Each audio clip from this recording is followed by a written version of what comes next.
வணக்கம். சற்று முன் கிடைக்கப்பெற்ற மிக மிக முக்கியமான செய்தி ஒன்று வெளியாகி உள்ளது. எடப்பாடி பழனிசாமி அவர்களது வீட்டில் மூட்டை மூட்டையாக பணங்கள் சிக்கப் போகிறதா? அமலாக்கத்துறை அதிகாரிகள் சோதனைகள் நடத்த உள்ளதாக தகவல்கள் கிடைக்கப்பெற்றுள்ளது.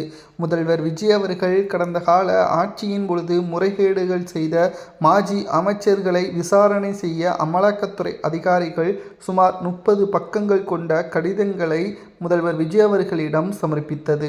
முதல்வர் விஜய் அவர்களும் இதற்கு கையெழுத்திட்டு எப்போ வேண்டுமானாலும் விசாரணை செய்யலாம், எந்த மாஜி அமைச்சர்களை வேண்டுமானாலும் விசாரணை செய்யலாம், முழு ஒத்துழைப்பை தமிழகம் வழங்கும் என்பதை முதல்வர் விஜய் அவர்கள் தெரிவித்திருந்தார்.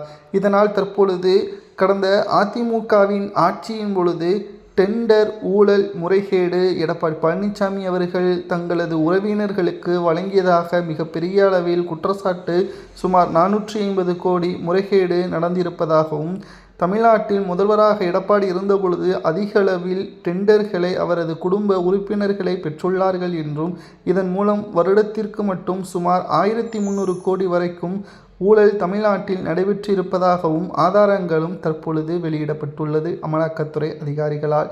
ஒரு பக்கம் திமுக தான் ஊழல் செய்தது என்று பார்த்தால், அதைவிட அதிமுகவின் ஆட்சியில் எடப்பாடி பழனிசாமி அவர்கள் முதல்வராக இருந்தபொழுது பல ஊழல்கள் நடைபெற்றிருப்பதை ஆதாரங்களுடன் நம்மால் பார்க்க முடிகிறது. விசாரணை தற்பொழுது எடப்பாடி பழனிசாமி அவர்களுக்கு எதிராகவே திரும்பியுள்ளது.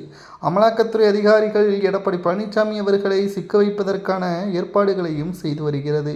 மேலும் மோடி அவர்களுடன் எடப்பாடி பழனிசாமி அவர்கள் கூட்டணியில் இருக்கிறார்.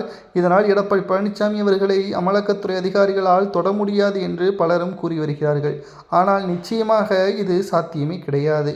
விசாரணையில் எடப்பாடி பழனிசாமி அவர்கள் தவறு செய்ததாக கூறினால் அவர் மீது நிச்சயம் நடவடிக்கை எடுப்பது ஒட்டுமொத்தமான அமலாக்கத்துறை அதிகாரிகளது தனிப்பட்ட உரிமை. தவறு செய்தவர்கள் யாராக இருந்தாலும் அதற்கான தண்டனைகளை பெற வேண்டுமல்லவா? நிச்சயம் அதற்கான ஏற்பாடுகளை தான் தற்பொழுது அமலாக்கத்துறை அதிகாரிகள் செய்ய உள்ளதாக தகவல்களையும் நம்மால் பார்க்க முடிகிறது. 344 கோடி என்று டெண்டர் ஊழல் முறைகளில் ஒவ்வொரு முறையும் எடப்பாடி பழனிசாமியின் குடும்பத்தினர்கள் முறைகேடு செய்ததாகவும், இதனால் சுமார் 1340 கோடி வரைக்கும் கடந்த எடப்பாடி பழனிசாமியின் ஆட்சி காலத்தில் 4 ஆண்டுகளில் மட்டும் நடைபெற்றதாகவும் கூறப்படுகிறது. பொறுத்திருந்து பார்க்கலாம். விசாரணை எடப்பாடி பழனிசாமி அவர்களது பண்ணை வீடுகள், அலுவலகங்கள், உறவினர்கள் வீடுகளில் சோதனைகள் நடத்தும் பொழுது எடப்பாடி பழனிசாமி அவர்கள் இதில் சிக்குகிறாரா, அல்லது அமலாக்கத்துறை அதிகாரிகளை மத்திய பாஜகவின் மூலமாக தப்பிக்கப் போகிறாரா என்பதை நாம் பொறுத்திருந்து பார்க்கலாம். ஆனால் தவறு செய்தவர்கள் அதற்கான தண்டனைகளை அணிவிக்க வேண்டும் அல்லவா?